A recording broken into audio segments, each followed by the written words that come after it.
So here we are on our maiden voyage with our EBRHA podcast that has no name as of yet. But today we've decided that we're going to talk about the lease agreements and the documents that go with it. Yeah.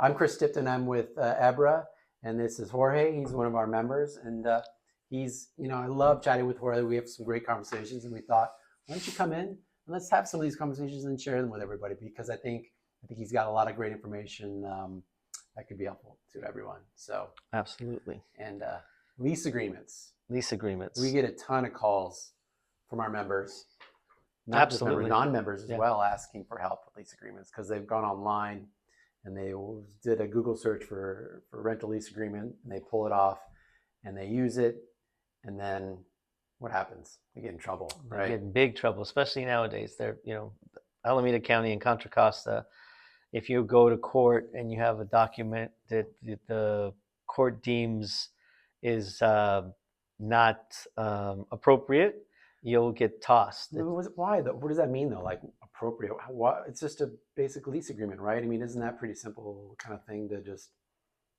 I mean, how complicated could it be? 24 years ago, when I first started, it was literally a page and a half. Okay. And when you went to court with that document, the judge understood that it was a simple document between two people that weren't necessarily uber professional, and they kind of worked it out. At that time, I think the landlords had the advantage, to be quite honest with you, and most of the time the housing providers were successful in whatever they were looking for. And so slowly, because of that reason, and because I think the housing industry has shrunk, or rather not kept up with the amount of people that we have, it's created a lot of pressure. And so a lot more laws have come in, and we've gotten more liberal judges that are very particular with the documents that are being provided. Right. And so if you have a lease off the internet that isn't specific, and we're talking specifically to the Bay Area now, that isn't specific to the city, to the area, you will pretty much get tossed out of court. It has to have very specific provisions because the judges are just that way now. They really require the document to be correct. The way you file documents also really makes a big difference. And so one of the things that EBRHA has is, and one of the main reasons when I was more of a passive member, is that their documents are updated constantly. They're vetted, and they're also involved with the cities that are creating the new policies. Right. We will see trends. Some of our members will come to us and say, I was in court and the judge said that this was, so we'll get feedback and find out where things are changing based on judges deciding to take different meaning on something, and we'll have to change sort of the language and maybe make it more clear, or so that's an important thing that we're constantly updating our lease. And I think it's probably up to 15 pages now, something like that, where yours was a page and a half. Yeah, literally a rental agreement was 2 pages, and half the second page was blank. But that's a double-edged sword now too, because it's longer and more dense. People don't really even know what's in their lease agreement, do they? They really don't even read it and understand it anymore. That's exactly the problem. That? Yeah, that's exactly the problem that everybody's running into. It's become, it used to be that real estate landlord or housing provider, but I use the landlord in quotes because it was an antiquity. The word is an antiquity now, and so was the way of doing this business. It was a handshake deal. A lot of people didn't even have contracts, and as the pressure in the industry has gotten higher by bigger players coming in, to be honest with you, more money coming in with corporations looking at rentals as a investment opportunity, and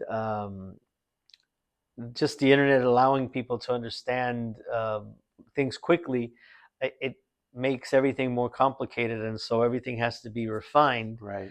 And unfortunately, with documentation, legal documentation, by refining things, you actually expand the amount of documents that you need. And so there's several things that as you know, have to go with every single contract now. You know, you've got the smoke detector disclosure. Right. The in Oakland, you've got the wrap documents that have to be given, and so Right. there's all these documents that are absolutely required.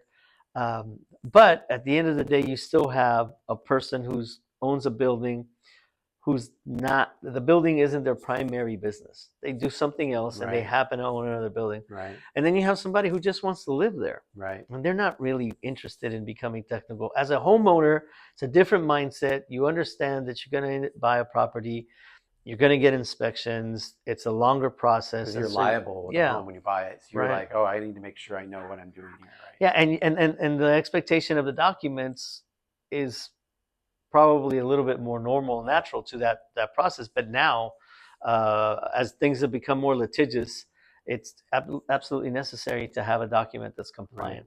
Right. But even now, I mean, with this long document that's supposedly covers everything and protects both sides from everything, it's almost like the lease agreement doesn't even really matter sometimes when it comes to a renter, and they're not following the rules of that agreement that you, two adults, made between each other and signed.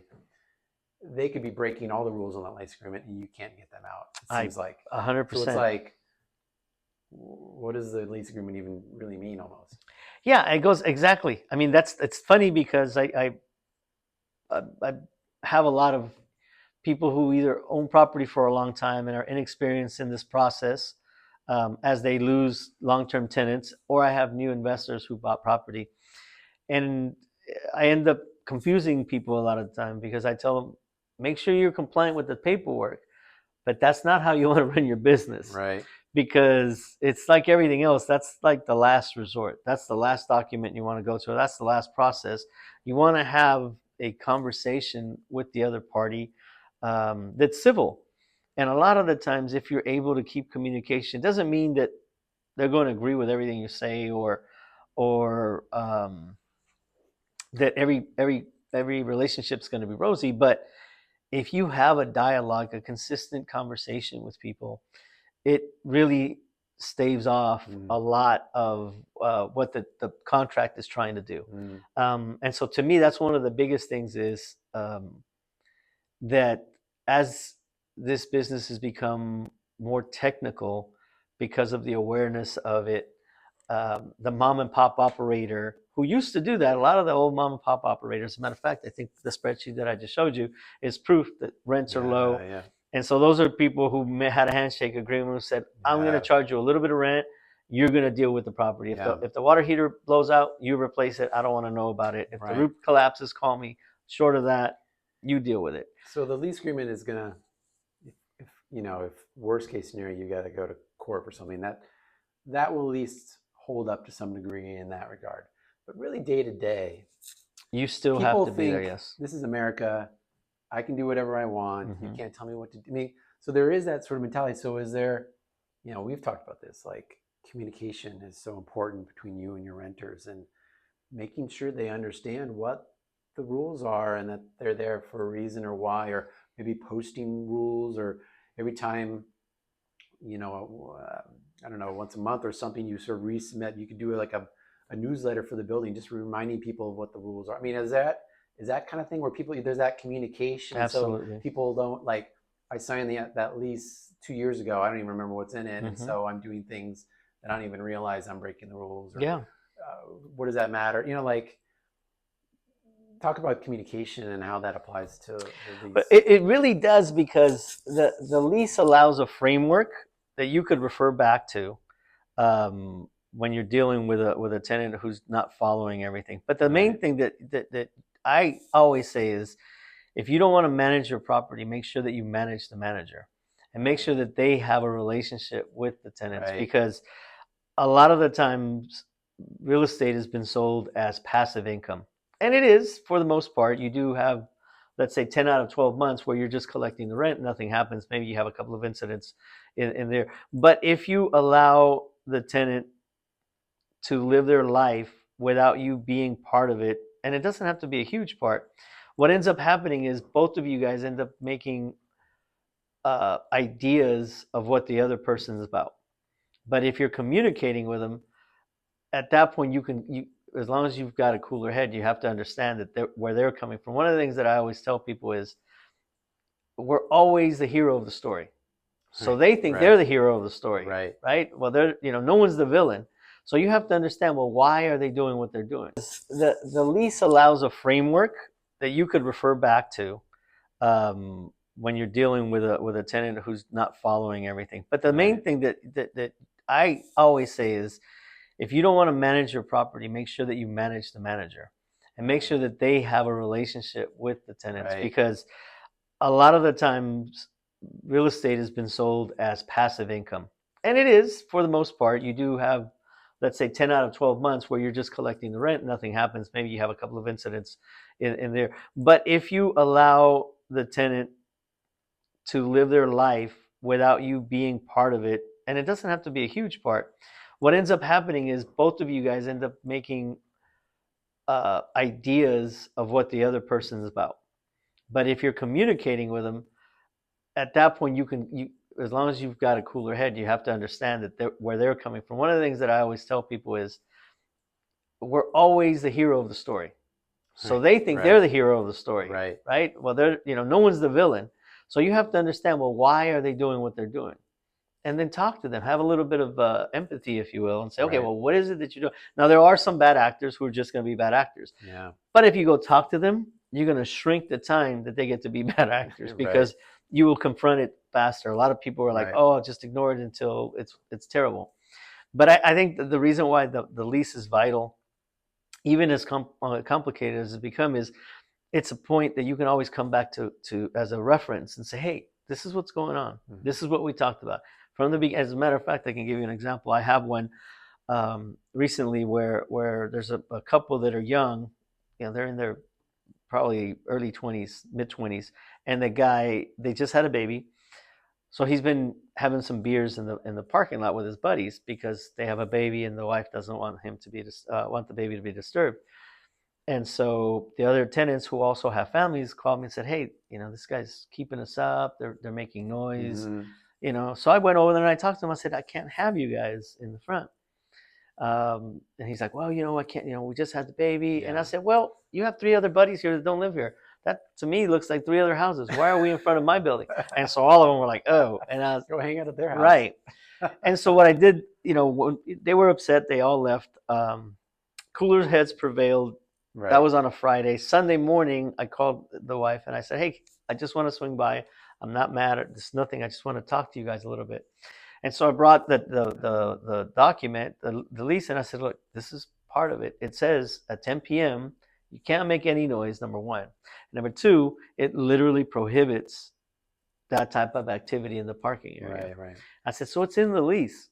And then, of course, he was like, I know, but, we were just having a little bit of fun. And so all it did was back what I was doing. Mm-hmm. And like I said, having a little bit of empathy and saying, I understand, I was young once. I had young kids. You needed to blow off some steam. But now think, your wife wants to keep her baby quiet. You guys have the farthest apartment, so they're farthest away from the noise. I said, there's literally 2 families that are right by the parking lot. Right. I said, so imagine if you were one of those. Someone else up. And then he's like, no, you're right. And of course, I didn't argue with him after a couple of beers. You're not going to get anywhere. Right. But, when he was a little bit sober in front of his wife, made it a little. So will he do it again? Probably. But I think the lease allows you, it gives you something to work with. And it's not about going, it's like, hey, let's I know you probably forgot, but this is kind of how we got to play. Yeah. These are the rules of the game. How does it work in a lease? You can't just obviously there's California laws, there's city laws that you have to abide by. You can't just make up the rules, whatever you want in a lease agreement. You can't be like, oh, you have to be, I know it will be unreasonable, but there's no smoking allowed, there's no this, there's no that, how much leeway are you given as an owner? Obviously there's boilerplate stuff that has to be there. Right. So that's kind of what, when you're looking at EBRHA's, ours has really got all of the California laws in there. Right. It's got everything in there. So you can't change those things or manipulate those. And so the other thing about it is that goes back to interpretation, taking it to and I've had this before where I've added an amendment addendum, excuse me, not amendment, but an addendum to the contract, and the addendum um, basically states whatever it is that you wanted to. Right. And what ends up happening is there are certain. For instance, there was a young lady who had a catering business, and she had, it wasn't the big large trucks, but it was a smaller one. It was kind of the size of a work van, basically. Okay.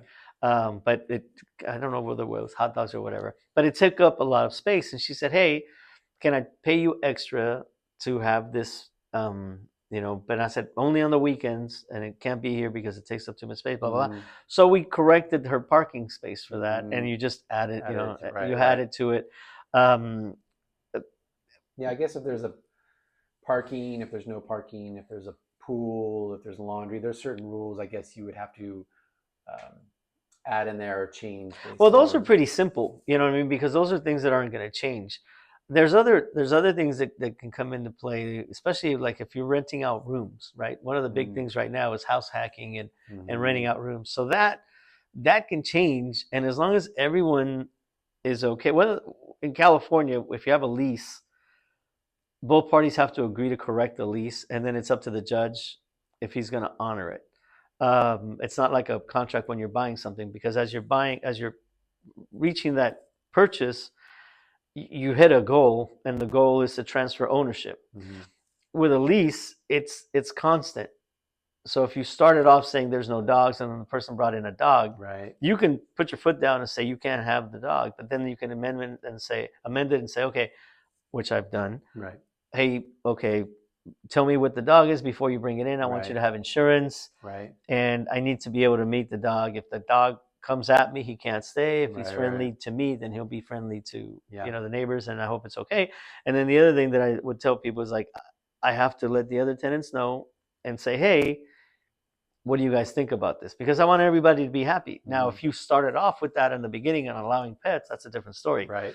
But you can amend it, and so that's one of the things that you can do as long as both parties are okay with it. Yeah. So that's what I was saying. It's not something like a pool or a laundry room where it's going to be there, but maybe not every building has it. Right.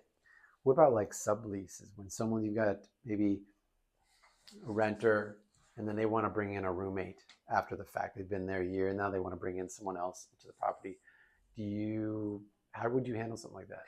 Well, in Oakland, technically, they can do it passively without even talking to you, and you can't really do anything about it. Yeah, they're like, they're moved in, we're just splitting the rent, but that person's name's on the lease, so they're liable. Or no? They don't have to even be on the lease. They can stay off the lease. I'm saying the original person is the only one that's on the lease. Oh, I'm sorry. So yeah, so here's kind of on the hook, right? I've literally if you don't do a separate lease for the new person. Right. So I have a few, and this has evolved. This is me. This is not, how everyone else does it, or even how you should do it. But I've got a lot of Latino tenants. And a lot of the Guatemalan families are very transient. They're constantly looking for work or moving for jobs. Not so much work, but like their own families. As other family members come in, they end up moving into another building or whatever.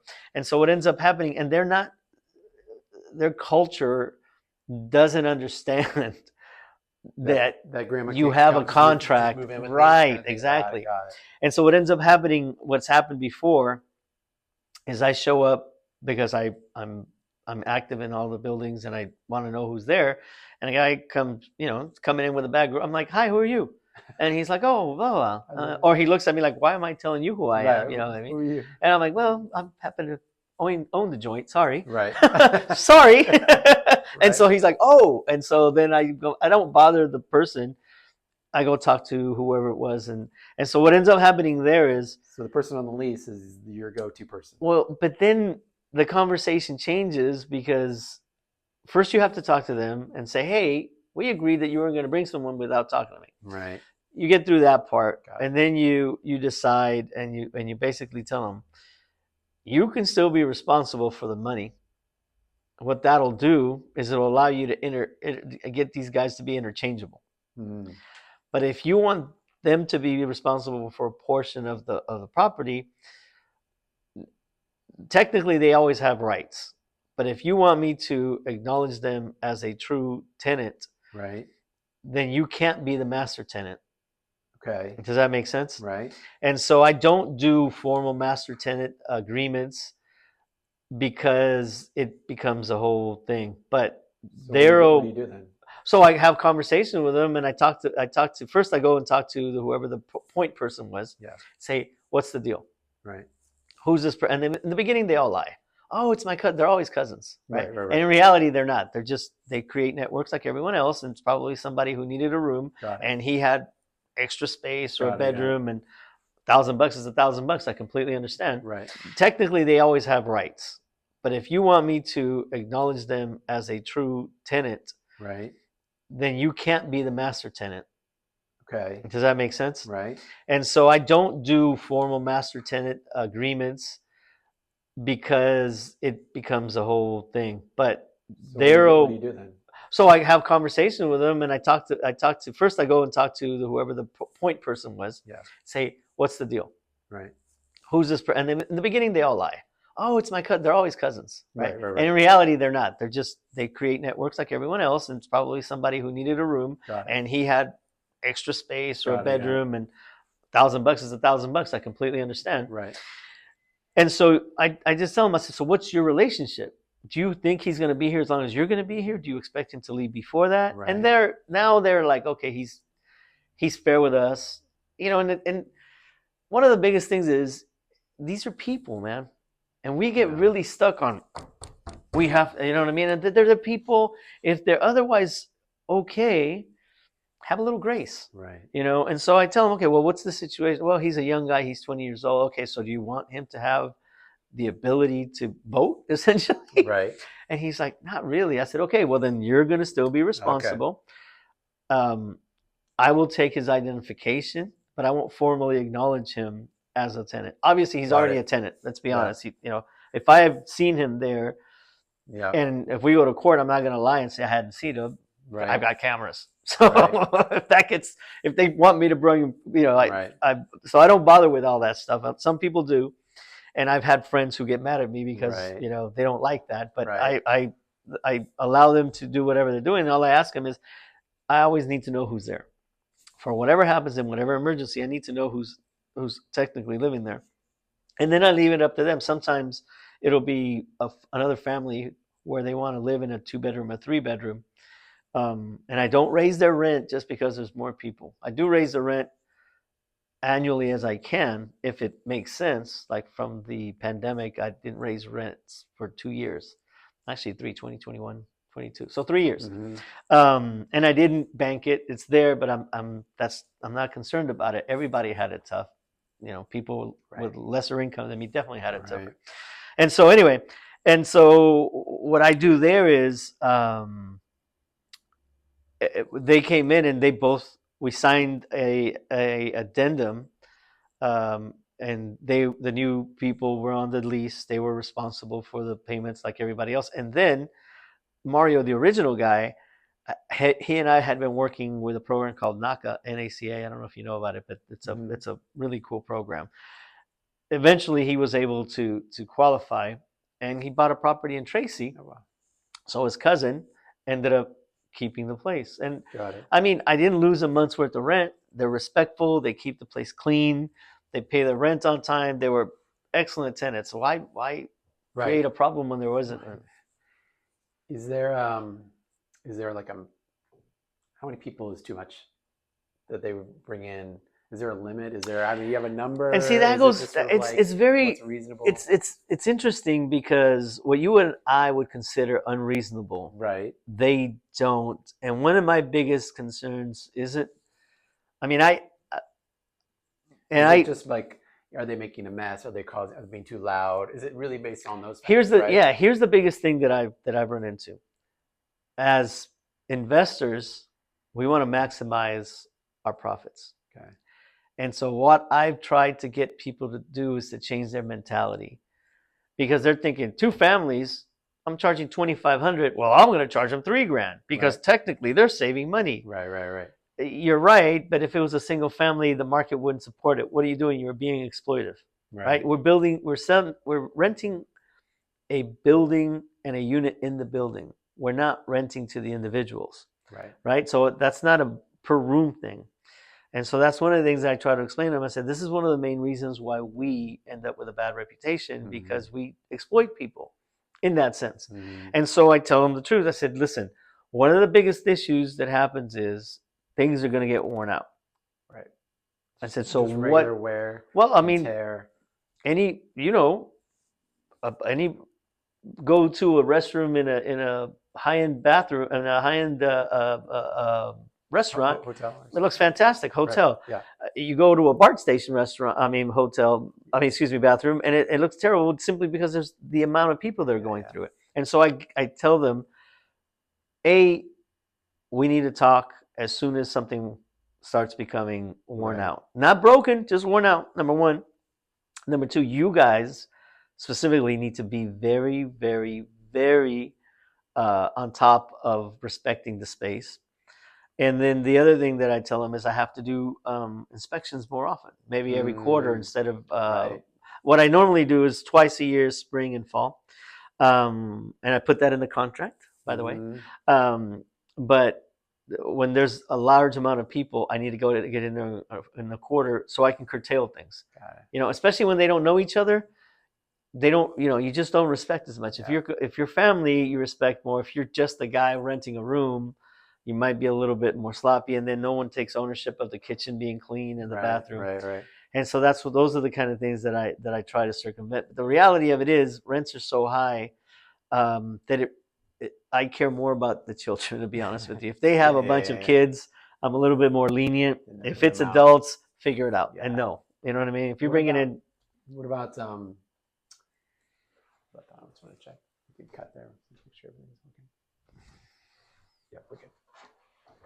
What about the utilities? Are they all paying their own utilities because they're going to use more water? They use more whatever, all those things. And so one of the things that I always do is when I invest into a property, I make sure the utilities are separate. That's one of my biggest. When properties were available, older buildings around here do not. Yeah, but when the bulk of the investing that we did was when prices were really low, so I could pick. Right. But the other thing you can do now is you can put a meter on each unit, and it is expensive. It's expensive to install them because you have to make sure that the pipes are dedicated, and you have to find a place where the pipes split and only go into that unit. Number one, and then of course you've got the hot and the cold, so it's not just one pipe; it's two pipes, two different 2 meters that you have to install. Wow. And then there's digital ones that are expensive, or you can get manual ones, but then you have to physically get over there and read them. And that in that instance, I always ask the previous tenant to provide me, what I do is if there's 2 buildings that we still have, one's a duplex, one's a triplex that has a water that's for the whole building. And what I do is, as soon as a tenant leaves, I literally scan it and put it into that building's file. So when the next tenant comes in, I can easily pull up that water bill, and I can see the jump. Got it. And so I'll show them, and I tell them this ahead. I tell them ahead of time. I said, this is how much water was. I had a family of 4. Yeah. This is the volume we were running. Everybody else in the building's the same. Yep. The only difference is you guys. If the bill goes up, then we need to talk about it. Yep. If the bill goes down, everybody will be happy, and maybe we'll adjust something. But if there's $100, $200 difference, then we need to have a conversation. Yeah. And again, if it went to court, would I win? Probably not. Yeah. More than likely, the judge would be like, "That's your problem. You bought the building the way it was. You should have known better. You cannot pass that along." But I haven't had a problem because I talk about it up front, and and I acknowledge the issue. A lot of the times people don't acknowledge what the problem is. They just stick to what their reality is. It's like, I'm the owner, and I'm telling you to stop showering for 20 minutes because it's costing me too much money. Okay. Yeah. And you know, a lot of times you've been doing this for a long time. You get people that have never rented on their own before. They don't really know what they're allowed to do and not do. So you're not Yes, necessarily absolutely. being, you know, trying to be deceitful all the time. Yeah, They just don't and really know. so you come off mean, if you will, Right. in the beginning, but as things progress in the relationship, they realize, oh my God, this is also helping me. It's we have clear definitions of what's expected of me, Right. and so it really makes a big difference when you Right. do that, you know. And the other thing is, applications are part of your lease. Mm. And having 24 years of experience now, I'm able to circumvent traditional ways, but now it's super important that you're Thinking yeah, about screening renters. yeah, Yeah. because it's very difficult once a bad tenant is in there. It's very difficult to get them out, and you're talking about possibly 6 months of loss in income Yeah. with very little recourse. I mean, Yeah. you could win the court case, and it's a person who doesn't own a property. More than Right. likely, they don't own a valuable car. Right. Where's What's where's the money going to come where's from? the collateral? Right. And so, Or whatever. and Yeah. that goes again. That goes back to everybody is well intentioned with all these documents and Yeah. protection, but what it ends up doing is it makes people more risk averse. Yeah. And if I'm just starting, no way in the heck I take chances of the group of Yeah. people that I help consistently. And so, what does that do for the lower rung again? Yeah. It really puts them in a bad That's a space. good point. I mean, when you start seeing this legislation that makes that is, I guess, beneficial for renters, it backfires on them in a way where property owners are then, I'm not taking a chance with this person, I'm not taking a chance with that person. So all these people that they may have allowed to rent, given a chance and known if it didn't work out, they could just, you know, Yeah. ask them to leave and get someone new. When you know you can't get them out once they're in, Right. it makes it way harder for renters to find a place to live. Yeah. And so the contract is it cuts both ways because it Yeah. gives you a lot of excuses not to allow somebody to come in because Yeah. now everything is so specific. Yeah. So Yeah. is it a good thing? Yes. Is it a bad thing? Yes. Yeah. So I mean, it sounds like, you know, you've got a lot of property owners that kind of don't follow the rules. They don't communicate with the renters. They maybe have leases that aren't really legal in some cases, um, and they try to do things without and come off as mean. You said they don't really give people chances. They don't give them the benefit of the doubt. They dehumanize them sometimes. They Yeah. don't treat them like humans. And when we, you know, as a rental housing association like EBRHA, our job is to try to educate and teach people that, you know, it only takes one or two property owners to do that to give the whole industry a bad name. Absolutely. Absolutely. And it causes legislators to let's create more laws and make it harder for us to do our jobs. Absolutely. So it's really important. I think the big takeaway is to really stay compliant, have good leases that are legal, treat your renters with compassion as humans, and try to be, you know, understanding, communicate with them so that they understand the rules, they know, and that you're talking to kind of figuring out what's really going on, Yeah. because they're not always going to be honest with you at first, but once they realize that you're a person too and that you understand their situation, they're going to be more open with you, and then you can come to some sort of resolution. Absolutely. Right? Yeah. Yeah. I mean, Sounds there's good. everything you said was spot on. Perfect. You know, more than anything, I just I think people should read the contracts before they use them, and anything they don't understand, I mean, I think they should call the office, and I'm sure someone here, you know, you guys have produced the document, so there's someone that can Right. help us with that. And whether it's a one-on-one thing or we could have a Zoom meeting and kind of go over those things. It's important that you understand it because you're the one who's going to give it to someone else, and you literally are going to have to explain it to them. Yeah. That's part of the deal that no one talked to you about. As a salesperson, you get it, right? Car guy gives you a contract, they're going to talk to you about it. But as a new investor, you don't think about that part, but it's literally part of your job. So if you can't read it and understand it yourself, you can't digest the information and give it back to someone else in a manner that they can understand it. So it's very important that they spend the time with it. Yeah, don't just email it to them and say, sign it, send it back, or whatever.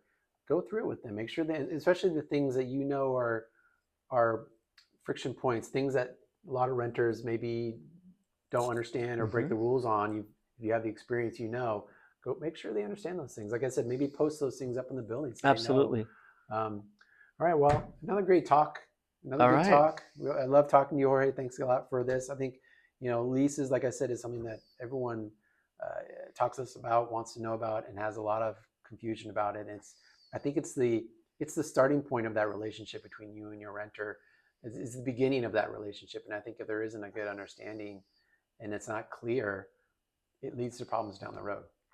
Feel free to leave any comments you want, good, bad, or indifferent. We would love to get your input. This is just an opinion. Neither one of us are lawyers. This is just the experience that we have in the industry, and we're just having a conversation. So you guys might have some valuable points that we didn't bring up. By all means, let's have a conversation. Yeah. Thanks a lot.